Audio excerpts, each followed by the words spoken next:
एक बार फिर से मैं आप सभी का अपने इस ऑनलाइन प्लेटफॉर्म पर स्वागत करता हूं और एक बार एक दमदार टेस्ट के साथ फिर से मैं आपके सामने उपस्थित हो चुका हूं। तो चलते हैं, आज का सेशन शुरू करते हैं। बिल्कुल बिल्कुल काफ़ी मज़ेदार सेशन रहने वाला है और आप सभी जो है हर क्वेश्चन को एंजॉय करेंगे। सारे बच्चे बिल्कुल आसानी से आंसर देने के योग्य रहेंगे। बिल्कुल आसान प्रश्न है और इसी तरह के प्रश्न बिल्कुल CHN से एंट्रेंस एग्जामिनेशन यानी सेंट्रल हिंदू स्कूल के एग्जामिनेशन टेस्ट में या जो नवोदय 9th एग्जामिनेशन टेस्ट है उसमें पूछे जाते हैं। तो शुरू करते हैं। देखिए, आदरणीय में पूछा गया है कि आदरणीय शब्द में, है ना, आदरणीय शब्द में प्रयुक्त प्रत्यय क्या है या प्रत्यय प्रयुक्त हुआ है। क्या रीय प्रत्यय है, क्या आदर प्रत्यय है, क्या अनीय प्रत्यय है, क्या अप्रत्यय है। तो याद रखिए कि प्रत्यय शब्द होता क्या है। प्रत्यय शब्द होता क्या है? प्रत्यय वो शब्द होते हैं जो किसी शब्द के अंत में जुड़ करके उसमें विकार उत्पन्न कर देते हैं। इट मीन्स कि जो लास्ट में जुड़े और उसमें चेंजेस कर दे यानी बदलाव कर दे, तो वो होता है प्रत्यय, है ना। जैसे आदर में कौन सा प्रत्यय जुड़ा है? अनीय प्रत्यय। आदर में कौन सा प्रत्यय जुड़ा है? अनीय प्रत्यय जुड़ा है, जिससे उसमें हो जाएगा आदरणीय या आदरणीय हम भी कह सकते हैं। ड़ा और ना में बहुत ज़्यादा सिमिलरिटीज़ होती हैं, इसलिए ड़ा को ना की तरह हम उच्चारित कर सकते हैं। इसलिए सब बच्चों को ध्यान देना है कि आदरणीय में अनीय प्रत्यय हो जाएगा। और प्रत्यय क्या होता है, हमने प्रत्यय की परिभाषा भी आपको बता दी, है ना। बिल्कुल इसी तरह से जो है आपको याद रखना है। यानी यहाँ पर आप देख सकते हैं कि मूल शब्द जो है आदर है और अनीय जो है यहाँ पर प्रत्यय जोड़ने से आदरणीय शब्द बना है, ठीक है ना। तो अब आपको समझ में आ गया होगा कि आदरणीय आपका क्या है। अनीय प्रत्यय जोड़ने पर आदर जो है मूल शब्द है, जिसमें अनीय प्रत्यय जोड़ने पर आदरणीय शब्द बन गया है, ठीक है ना। तो आपका पहले क्वेश्चन का यानी क्वेश्चन नंबर 41 है। हमने हिंदी विषय के प्रश्नों को यहाँ पे लिया हुआ है। तो चलते हैं अगले प्रश्न पर, देखते हैं दूसरा प्रश्न कौन सा है। लिखा है नमस्ते संधि नमस्ते का सही संधि विच्छेद क्या है। यानी नमस्ते जो शब्द है उसका सही संधि विच्छेद क्या है। उसको हम अगर सेपरेट करें, अलग अलग करें, तो किस तरह से कौन सा शब्द किस तरह के शब्दों का मेल हम वहाँ पे देखेंगे।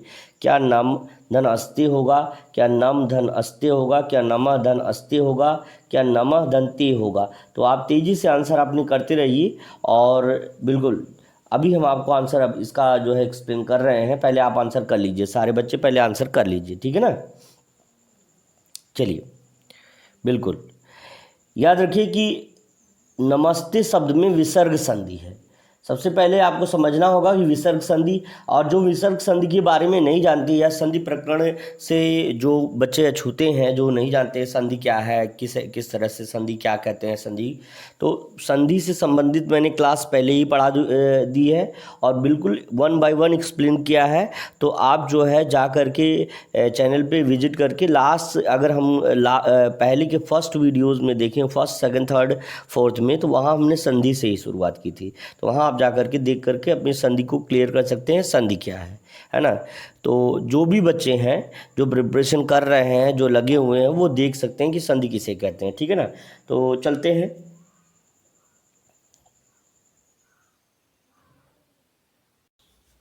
तो ध्यान से देखिए कि यहाँ पर आपका जो है विसर्ग संधि है। विसर्ग संधि की थोड़ी परिभाषा पे अगर हम चर्चा करें तो जब आप ध्यान दीजिए कि विसर्ग का स्वर या व्यंजन के साथ मेल होता है तो जो विकार उत्पन्न होता है उसे विसर्ग संधि कहते हैं। तो उसका एक उदाहरण नमः धन ते से नमस्ते बनेगा। तो ऑप्शन नंबर डी आपका सही हो जाएगा। चलते हैं अगले प्रश्न पर। लिखा है प्रत्येक वर्ग का पहला और दूसरा वर्ण होता है। प्रत्येक वर्ग का, अब जान लीजिए कि प्रत्येक वर्ग है ना, तो कुल 5 वर्ग होते हैं। कवर्ग, चवर्ग, टवर्ग, तवर्ग और पवर्ग। अगर आप ध्यान से मेहनत से पढ़ रहे हैं तो व्याकरण भी आप किताब जब पढ़ेंगे तो आपको पता चलेगा कि जो है क ख ग घ अंगा जो कवर्ग के व्यंजन है, वर्ण है, और च छ ज झ जो है यहाँ वो चवर्ग है, और ट ठ ड ढ ढ त त द द न प फ ब म, इस तरह से 5 वर्गों में बांटा गया है, ठीक है। तो याद रखिए कि जिन व्यंजन वर्णों के उच्चारण में स्वर तंत्रियों में कंपन नहीं होता है है ना, जिन व्यंजन वर्णों के उच्चारण में स्वर तंत्रियों में स्वर जो हमारे वोकल कैविटी है उसमें जो साउंड प्रोड्यूसिंग जो तंत्र है, जैसे हमारे आप कह सकते हैं कि जो तालु है, जिह्वा है, ओठ है, दांत है, कंठ है, ये सारे इन सभी का जो है, जहाँ पर इन सभी का बहुत ज़्यादा इन पर प्रेशर नहीं पड़ता है, इनमें बहुत ज़्यादा वाइब्रेशंस कंपन नहीं होते हैं, वहाँ पर जो होता है क्या होता है, अघोष व्यंजन होता है। तो याद रखिए अघोष व्यंजन का जो है ये एक परिभाषा है कि प्रत्येक वर्ग का पहला और दूसरा वर्ण जो होता है, जैसे क, अब अगर हम बात करें तो का हुआ, खा हुआ, च हुआ, छा हुआ, इसी तरह से ट ठ है ना, तो त थ है, प फ है। तो वर्ग जितने भी बटे हुए हैं उनमें जैसे क ख च छ ट ठ त थ प फ, ये सब जो है पहले और जो दूसरे वर्ण हैं वो जो किस में आ जाएंगे आपके, वो आपके अघोष व्यंजन की परिभाषा हो जाएगी, क्योंकि इनके उच्चारण में स्वर तंत्रियों में अत्यधिक कंपन नहीं होता है। ठीक है ना, तो अघोष व्यंजन की परिभाषा भी आप याद कर लीजिएगा और ध्यान से देखिए, सुनेंगे ध्यान से तो आप लिखना सीख जाएंगे। तो ये अघोष व्यंजन की परिभाषा है, अघोष व्यंजन की परिभाषा है। तो ठीक है ना, और इसका अपोजिट बस घोष है कि जिसमें जिन वर्णों के उच्चारण में स्वर तंत्रियों में कंपन होता है वहाँ पर। अभी आप देखिए जरा, अगला प्रश्न है रघुपति राघव, है ना, रघुपति राघव राजा राम में प्रयुक्त अलंकार या समास है। तो प्रयुक्त अलंकार या समास है, तो यहाँ देखिए अलंकार ही दिए गए हैं, समास से मतलब नहीं है, यहाँ अलंकार ही दिए गए हैं कि यमक, श्लेष, उत्प्रेक्षा और अनुप्रास अलंकार।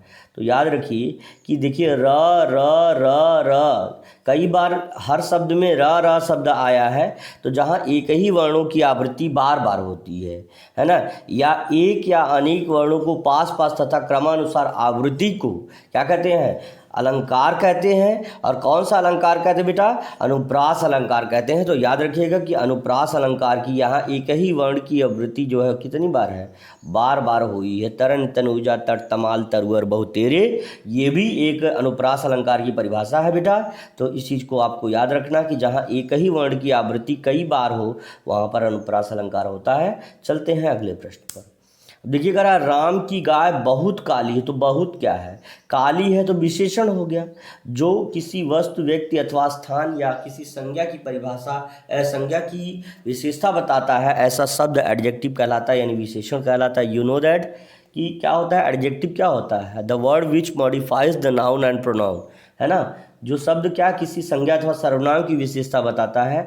तो आप जान रहे हैं राम की गाय, तो गाय की क्या है, एक नाउन है, नेमिंग वर्ड है, एनिमल का नाम है, जानवर का नाम है। तो काली कैसी है, काली गाय है भैया, काली गाय, काली गाय कैसी है, काली है। तो वही कह रहा है इसमें कौन सा विशेषण मतलब क्या है, तो काली विशेषण तो है हो गया, लेकिन बहुत शब्द क्या है, तो बहुत शब्द जो हो जाएगा प्रोवर्ब, इसी को कहते हैं, या हम प्रविशेषण या एडवर्ब, क्या कहते हैं, एडवर्ब या प्रविशेषण, है ना, प्रविशेषण इस चीज़ को कहते हैं। तो इस चीज़ को याद रखिएगा कि आपको प्रविशेषण कहते हैं। तो ऑप्शन नंबर डी के साथ चला जाएगा, option number D will be right. ठीक है ना, अगला प्रश्न आपके सामने है। अगला 46वां प्रश्न है बेटा, ध्यान से देखिएगा प्रश्न को और आंसर देने की कोशिश करिएगा। चलिए देखिए, लिखा है कि कठिन काव्य का प्रेत किस कवि को कहा जाता है, कठिन काव्य का प्रेत किस कवि को कहा जाता है, क्या मतिराम को, केशवदास, चिंतामणि, सूरदास, किसको कहा जाता है, केशवदास, है ना, मतिराम, सूरदास, चिंतामणि, किसको कहा जाता है ना। तो बहुत सारे बच्चों का आंसर सही आ रहा है, बहुत बढ़िया बेटा, है ना। देखिए तेज़ी से देखिए, अब बहुत सारे बच्चे इसमें से कहते रहते हैं कि सर टेस्ट का नंबर कब बताएंगे, टेस्ट का नंबर कब बताएंगे। बेटा हम ये सेल्फ चेकअप है, आप जो टेस्ट दे रहे हो कोई ये तो है नहीं छिपा हुआ है कि कहीं से आपको उसका आंसर भी तुरंत का तुरंत पता चल जा रहा है। तो ऐसा नहीं है, आंसर आपका नंबर भी हम दे सकते हैं, लेकिन एक चीज़ आप जान लो, गार्जियन को भी ये समझना चाहिए, ये सेल्फ चेकअप है। आप आंसर दे रहे हो, पहले आप आंसर दे रहे हो, तो जब हम गलती करते हैं और हमको उसका उत्तर पता चलता है, तब हमको वो चीज़ काफ़ी दिन तक मेमोराइज रहती है, याद रहती है। और ऐसा हम लोग भी अपनी प्रिपरेशन करते हैं, तो इसी तरह से होता है। क्या सब जगह पे हमको नंबर ही नहीं पता चलता? तो इस चीज़ को आपको ध्यान रखना है।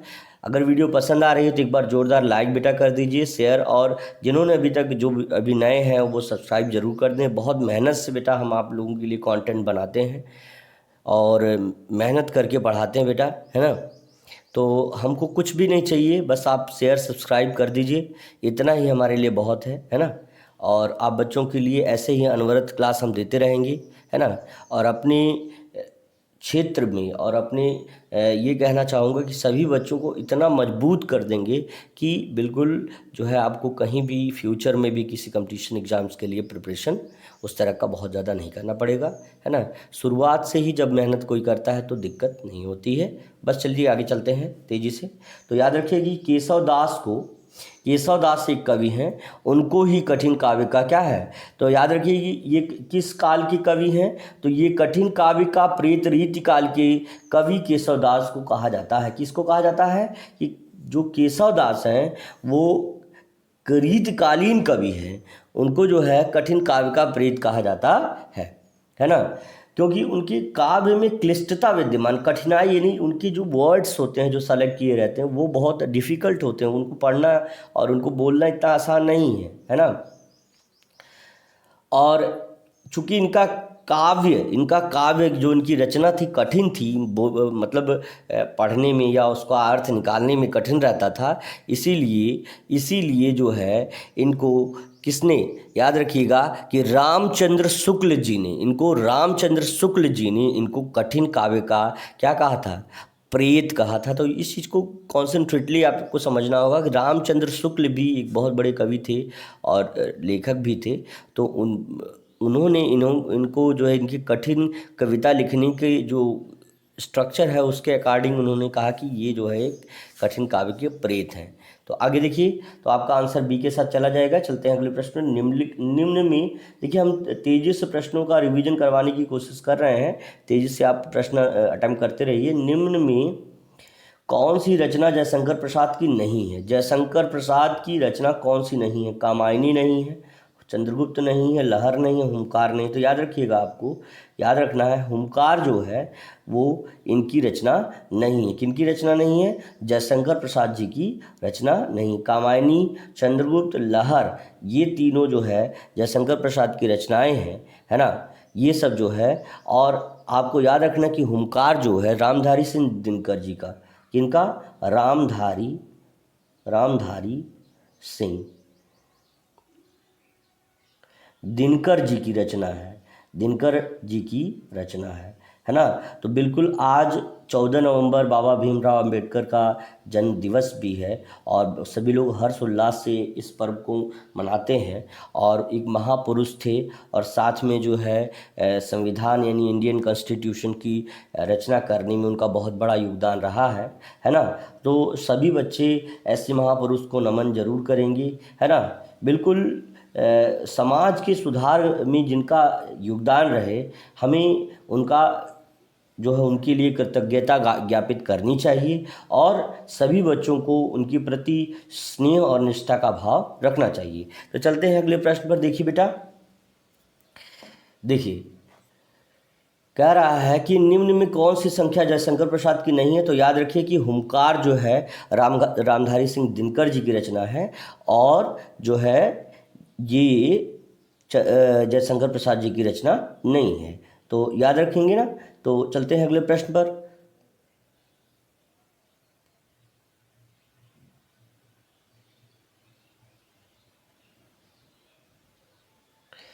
देखिए अगला प्रश्न आपके सामने ये रहा, लिखा है कि शांत रस का अस्थाई भाव, है ना, शांत रस का अस्थाई भाव क्या है है ना।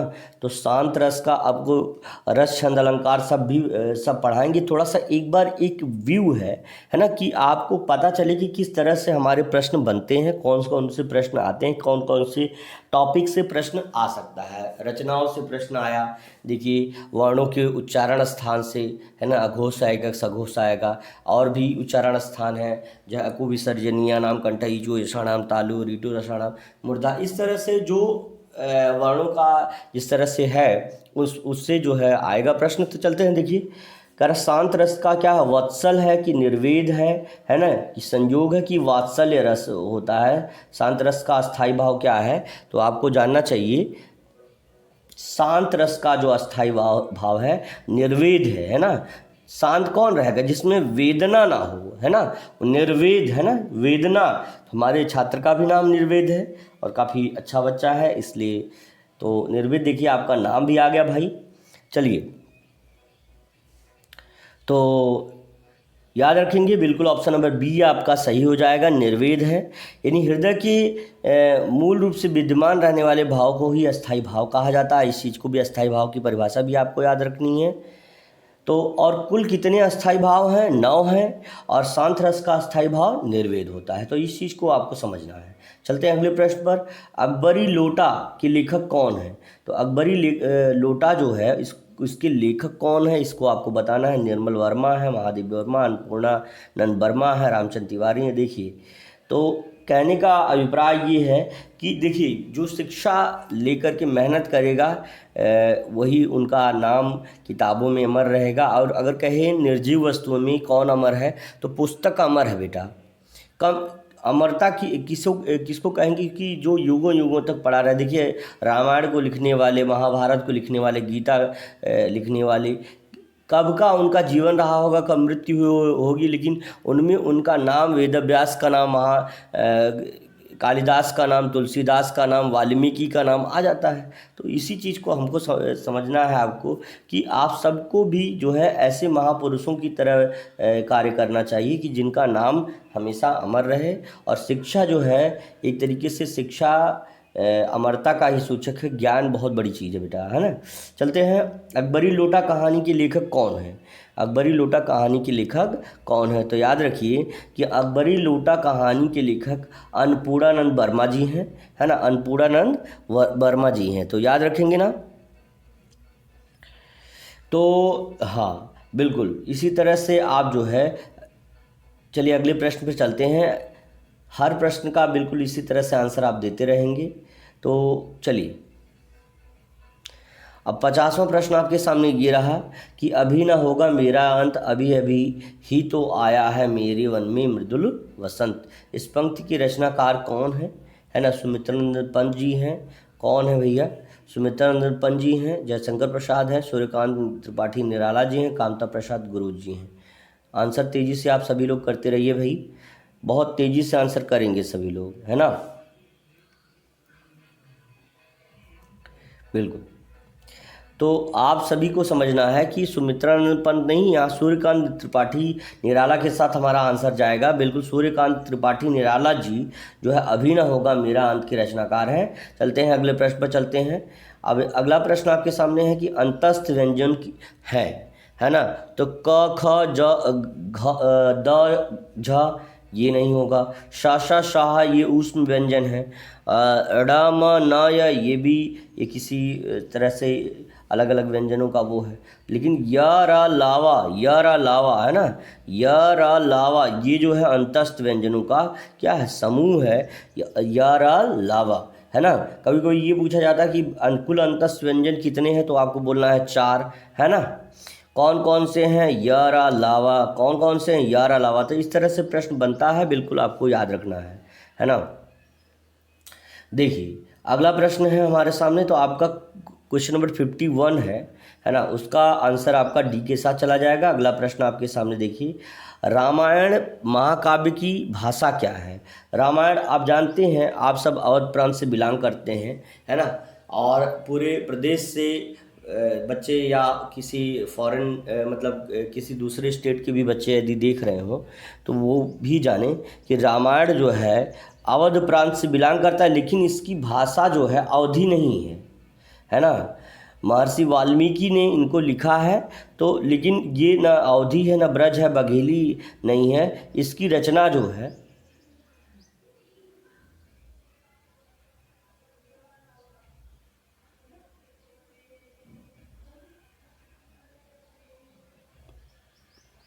क्षम्यताम, थोड़ा सा बीच बीच में अगर इश्यूज कोई आते हैं तो उसके लिए मैं माफ़ी चाहता हूँ। चलिए देखिए अगले प्रश्न पर। तो रामायण का जो हम कह रहे थे कि रचना जो है वो संस्कृत भाषा में हुई, तो ऑप्शन नंबर सी आपका सही हो जाएगा, है ना। ऑप्शन नंबर सी जो है आपका सही हो जाएगा, तो याद रखेंगे ना।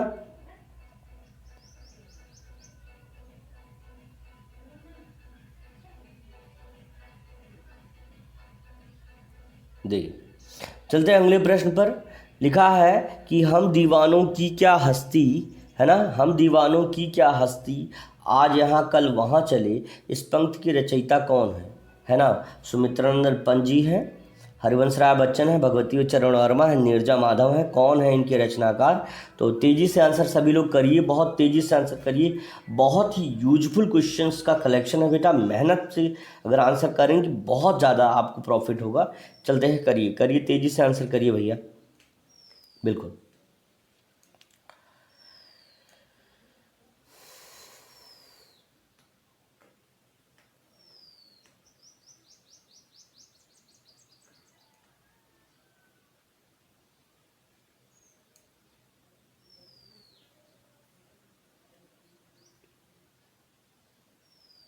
देखिए तो ये रचना आपकी भगवती चरण वर्मा जी की रचना है। याद रखिएगा कि हरिवंश राय बच्चन की रचना नहीं है। ये भी कट हो जाएगा। Option number D will be right, है ना।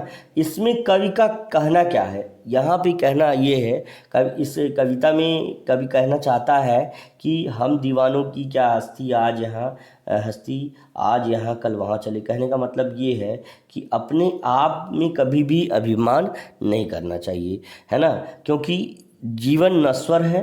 अगर आप आज बहुत शक्तिशाली हैं तो आप 10 साल बाद, 20 साल बाद, 30 साल बाद आप जो है क्या है, कमज़ोर हो जाएंगे। कोई ये नहीं ज़रूरी है कि आप उतने ही शक्तिशाली रहें। आप जानते हैं कि जो लोग आज यंग हैं वो 10, 15, 20 साल, 30 साल बाद, 40 साल बाद एक वृद्धावस्था में प्रवेश करेंगे। तो कहने का मतलब क्या है कि ये जो हमारी शरीर, हमारा काया, वो बिल्कुल ऐसा है कि वो ढलता चला जाता है। तो अपनी कभी भी ना यौवन पर, ना कभी अपने शारीरिक स्ट्रक्चर पर, ना किसी चीज़ धन पर कभी भी अभिमान नहीं करना चाहिए, क्योंकि शरीर का जो रंग रूप ढंग है अस्थाई नहीं है, नश्वर है। तो इस चीज़ को समझना है। चलिए ठीक है, तो अगला आपका प्रश्न का आंसर क्या हो जाएगा? डी के साथ चला जाएगा। भगवती चरण वर्मा जी की रचना है। चलते हैं, अगला प्रश्न है आपके सामने। विद्यार्थी में संधि है। देखिए ये हमने संधि जब पढ़ाया था तो ये बहुत कॉमन जो है एग्जाम्पल है। विद्यार्थी जो है दीर्घ संधि की परिभाषा है, दीर्घ संधि का जो उदाहरण है ना। तो दीर्घ संधि का उदाहरण है, तो याद रखिए कि विद्याधन अर्थी, विद्याधन अर्थी, इसका संधि विच्छेद हो जाता है विद्या, है ना, विद्याधन अर्थी, इसका जो है संधि विच्छेद हो जाता है। और कैसे दीर्घ होता है? आ यहाँ से आया, आ यहाँ से आ का आ हो जाता है। तो इस चीज़ को समझना है, विद्यार्थी में दीर्घ संधि हो जाएगी। चलिए अगला प्रश्न है, अलंकार का उदाहरण है। अलंकार का उदाहरण यमक है, या उपमा है, श्लेष है, अनुप्रास है। तो अर्थालंकार, अलंकार दो प्रकार के होते हैं, अर्थालंकार और शब्दालंकार। तो अर्थालंकार से आपसे पूछ रहा है प्रश्न कि इसमें अर्थालंकार का उदाहरण कौन है? क्या यमक है, क्या अनुप्रास है, क्या उपमा है, क्या श्लेष है? तो आपको बता दें कि उपमा जो है यह अर्थालंकार का जो है उदाहरण है, बाकी सब जो है शब्दालंकार के उदाहरण है। तो याद रखना है आपको कि उपमा जो है ना, उपमा जो है ये क्या हो जाएगा आपका? अर्थालंकार का जो हो जाएगा आंसर। तो समझ में आ रहा है ना सभी बच्चों को? सभी बच्चों को बिल्कुल आंसर आना चाहिए, बिल्कुल तेजी से, है ना।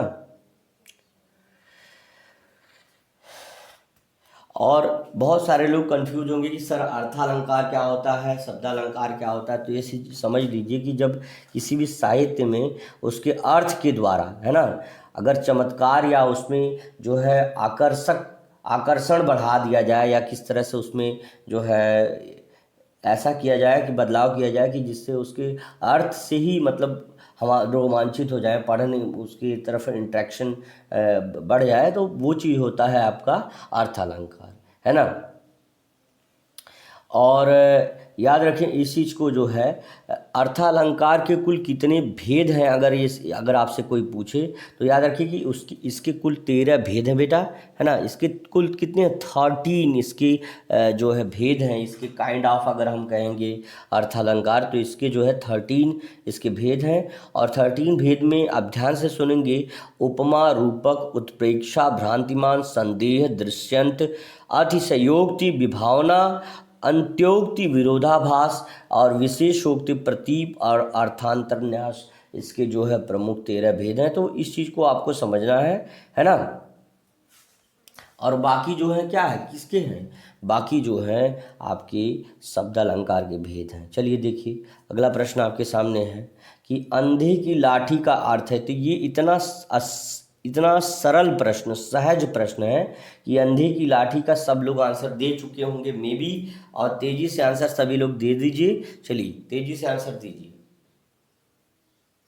तो अंधी की लाठी के मुहावरे का अर्थ है एकमात्र सहारा होना। ये बहुत बार आया है, बहुत बार ये प्रश्न आया है। अगर जो बच्चे नहीं देखे वो पिछली वीडियोस को एक बार विजिट करेंगे, ज़रूर उनको इस चीज़ का लाभ मिलेगा। और मैं कह रहा हूँ कि आप एकेडमी की प्रिपरेशन करिए। मैं गार्जियन से बार बार यही बात कहना चाह रहा हूँ कि बच्चों को एकेडमिक की प्रिपरेशन तो कराइए, लेकिन क्या आपको ये चीज़ पता है कि एंट्रेंस में किस तरह के प्रश्न बनते हैं, ये बच्चे अवेयर हैं। आप बच्चों को तो जॉब में भेजना चाह रहे हैं, लेकिन बच्चों को उन क्वेश्चन से रूबरू नहीं करवाना चाह रहे हैं जो बच्चे। हम कह रहे हैं कि आप गार्जियन हैं, आप बिल्कुल साथ में बच्चों के बैठिए और देखिए कि किस तरह के प्रश्नों से बच्चे अवेयर हो रहे हैं, और इस तरह के प्रश्न आप कंपैरिजन करिए। और बाद के जो भी एग्जामिनेशंस हो रहे हैं, क्या इस तरह के प्रश्न उसमें नहीं बन रहे हैं? बिल्कुल बन रहे हैं, है ना। तो इस चीज़ को हम एनालिसिस कर रहे हैं। तो चलिए देखिए, याद रखिएगा अंधे की लाठी का अर्थ होता है एकमात्र सहारा। तो ऑप्शन नंबर बी के साथ सभी का चला जाएगा, बिल्कुल सभी बच्चों का सही है। स्वाति, आद्रिका बिल्कुल, नंदिनी बहुत अच्छे, प्रखर तिवारी बहुत बढ़िया, और बिल्कुल वशिष्ठ यादव बहुत अच्छे, बिल्कुल आदित्य, आदर्श बिल्कुल सही है बेटा, अर्पित वर्मा, सात्विक यादव बहुत अच्छे, है ना, बिल्कुल प्रियम पांडे बहुत अच्छे बेटा, है ना, सृष्टि बहुत अच्छे, रिया बहुत अच्छे बेटा। सभी बच्चे जितने भी जुड़े हुए हैं, देखिए अगर गलती से किसी का नाम छूट जाता है तो आपको ये नहीं समझना है कि हमने अच्छा काम नहीं किया। आप सभी अच्छा काम कर रहे हैं, बिल्कुल नेहा यादव, सभी बच्चे अच्छा कर रहे हैं। लेकिन कहने का अभिप्राय क्या है, ठीक है, मान लीजिए आपका नाम नहीं आया, नाम नहीं लिए, तो आपको नाराज़ नहीं होना है। आपका नाम अगले क्लास में ले लेंगे, ठीक है ना। मेरा फोकस रहता है ज़्यादा टाइम उसमें एक्सपेंड ना हो। चलिए आगे अगला चलते हैं, अगला प्रश्न पढ़ते हैं। लिखा है कि बिल्कुल अब लास्ट के 2-3 प्रश्न और बचे हैं, बिल्कुल बोर नहीं होंगे। जिस समास में विभक्ति चिन्हों का लोप हो जाता है वह समास क्या कहलाता है? तो याद रखिए कि जिस समास में विभक्ति चिन्हों का लोप हो जाता है वो अव्ययी भाव समास कहलाता है। कौन सा समास है? विभक्ति चिन्हों का, विभक्तियां जानते हैं ना आप सभी लोग, तो विभक्ति चिन्हों का जिसमें लोप हो जाता है वो अव्ययी भाव समास कहलाता है। याद रखिए कि जिस समास में विभक्ति चिन्हों का लोप हो जाए वो अव्ययी भाव समास कहलाता है। तो इसमें कैसे हमको पता चलेगा कि क्या है? इसमें पूर्व पद अव्यय होता है ना। पूर्व पद जो है और उत्तर पद प्रधान होता है। इसमें बाद का जो पद होता है वो प्रधान होता है और पूर्व पद अव्यय होता है। जैसे यथाशक्ति, यानी जैसी शक्ति तो एक प्रधान पद है, यानी, और यथा जो है इसमें जो है पूर्व पद है, तो याद रखिए अव्यय है। यथा जथा, है ना, यथा जथा जैसे तैसे लोग कहते हैं ना, वो चीज़ है। तो याद रखना इस चीज़ को, इसमें पहला पद जो है या पूर्व पद जो है वो अव्यय हो, और जो है उत्तर पद यानी बाद का पद ये आपका अव्यय, दूसरा वाला जो है क्या होना चाहिए? प्रधान पद होना चाहिए। ठीक है ना, थोड़ा बोलते बोलते थकान आ जाती है। ठीक है, चलिए अगला प्रश्न आप देखिए जरा बेटा। पतितों के देश में के उपन्यासकार हैं कौन है? भगवती शरण वर्मा है, राहुल वर्मा जी हैं, रामधारी सिंह दिनकर जी हैं, रामवृक्ष बेनीपुरी जी हैं। देखिए गार्जियन से हम कहना चाहेंगे महोदय कि बच्चों को 1 घंटा आप सभी बच्चों को दीजिए और बिल्कुल ये एक जीत के लिए हम जो है उनकी तैयारी करवा रहे हैं। भरोसा रख के अगर आप प्रतिदिन बच्चों को टाइम दे रहे हैं तो ज़रूर आपके बच्चे आगे चलकर, अभी देखिए शिक्षा एक ऐसा प्लेटफॉर्म है जो तत्काल में आपको रिजल्ट नहीं दे पाएगा।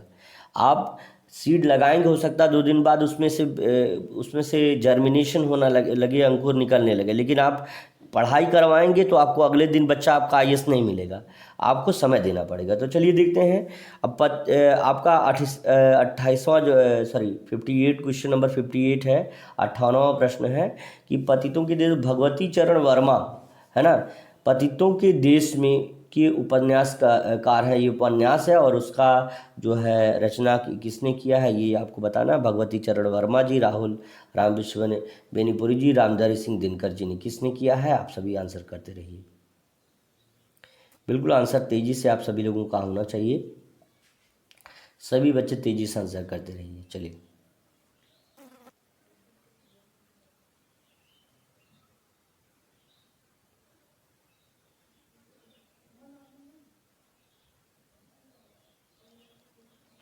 बिल्कुल, चलिए अब हम बताते हैं। देखिए इसकी रचना रामवृक्ष बेनीपुरी जी के द्वारा है।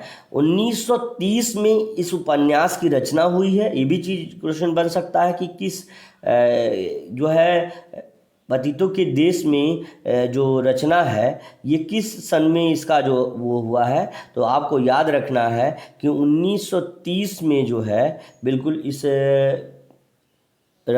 उपन्यास की रचना की गई है ना।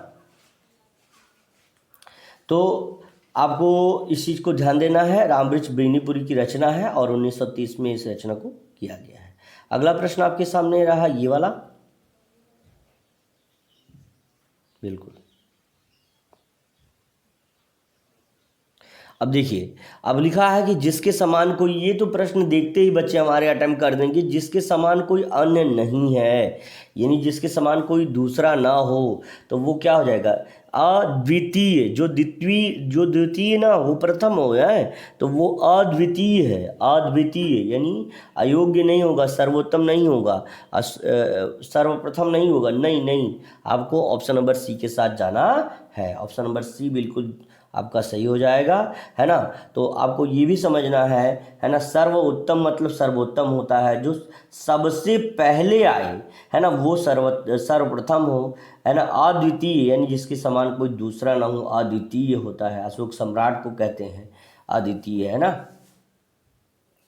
अयोग्य और यानी जो योग्य ना हो, तो इस चीज़ को समझना है। चलते हैं अगला, मेघ का पर्यायवाची थोड़ा सा हम समझेंगे। आखिरी और अंतिम प्रश्न है आपका, मेघ का पर्यायवाची नहीं है, बस थोड़ा सा खतरे वाला शब्द समझना है। कौन इसमें पर्यायवाची सब है, एक नहीं है, यानी एक जो है आपका निगेशन आ जा रहा है, एक नहीं है। तो कौन सा एक नहीं है, इस चीज़ को आपको समझना है। तो मेघ का पर्यायवाची नहीं है, क्या जलद नहीं है, पयोद नहीं है, पयोधर नहीं है, पयोधि नहीं है। तो याद रखना है आपको, आपका ऑप्शन किसके साथ चला जाएगा बेटा, तो आपका पयोधि के साथ चला जाएगा। Option number C will be right for you. पयोधि जो है किसका, मेघ का पर्यायवाची नहीं है। जलद, पयोद, पयोधर ये सब जो है मेघ यानी बादल की पर्याय है, इसको याद रखना है। और याद रखिए कि ये जो पयोधि है ना, ये किसका है, ये समुद्र का पर्यायवाची है। किसका है, समुद्र का। किसका है बेटा, समुद्र का पर्यायवाची है। ऐसे ही बिंदास आंसर करते हुए चलेंगे, है ना। बिल्कुल आज के लिए बस इतना ही बेटा। आप सभी ने बहुत अच्छा आंसर किया, बहुत अच्छा परफॉर्मेंस है सभी बच्चों का। बिल्कुल इसी तरह से अपनी तैयारी को जारी रखेंगे। मिलते हैं अगले सेशन में, तब तक के लिए thank you, best of luck, see you tomorrow.